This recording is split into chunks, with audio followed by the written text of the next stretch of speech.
শুধু দর্শক শ্রোতা আপনাদের সবাইকে স্বাগত জানাচ্ছি টিভিএন 24-এর সামাজিক গণমাধ্যম ফেসবুক পেজে।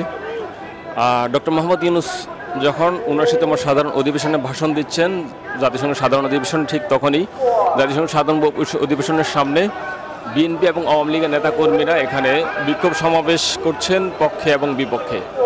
এর আগের বছরগুলোতে আমরা দেখেছি যে যখন সাবেক সরকার প্রধান শেখ হাসিনা যখন জাতিসংঘের সাধারণ অধিবেশনে ভাষণ দিতেন, তখনও কিন্তু এই যে বিএনপি এবং আওয়ামী লীগের নেতাকর্মীরা মূলত সাধারণ অধিবেশনের সামনে এসে এখানে বিক্ষোভ সমাবেশ অব্যাহত করতেন। এখানে এই যে দেখতে পাচ্ছেন সাধারণ মানুষ এবং বিএনপি নেতাকর্মীরা এখানে জাতীয় পতাকা হাতে বর্তমান সরকারের পক্ষে বিভিন্ন স্লোগান মিছিল করছেন, বিক্ষোভ বিভিন্ন ধরনের তারা মন্তব্য করছেন।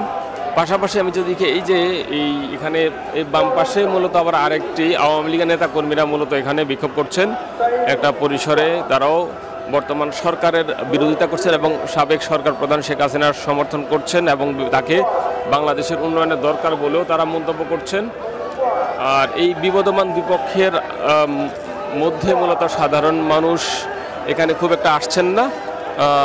বিএনপি এবং নেতাকর্মীরা বেশ কয়েক বছর ধরে মূলত এই যে জাতিসংঘ সাধারণ অধিবেশনে যেদিন বাংলাদেশের রাষ্ট্রপ্রধান ভাষণ দেন, সেদিন মূলত তারা এখানে বিক্ষোভ সমাবেশ অব্যাহত করেন এবং কঠোর নিরাপত্তার বেড়াজালের থেকেই এখানে কিন্তু আইনশৃঙ্খলা রক্ষাকারী বাহিনীও কিন্তু সদা জাগ্রত। আমরা কিন্তু গত বছরে দেখেছি এই যে বিবদমান বিপক্ষের মধ্যে বিক্ষোভ চলাকালে কিন্তু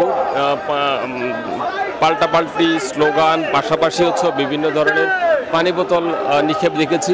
তো এই ধরনের পরিবেশ যেন এবার না হয়, এই জন্য কিন্তু আইনশৃঙ্খলা বাহিনী সজাগ, তারা দূরে থেকে কিন্তু বিপক্ষকে বিক্ষোভ করার জন্য মূলত চেষ্টা করছে। তো এই হচ্ছে আমার কাছে এখানে সবশেষ তথ্য।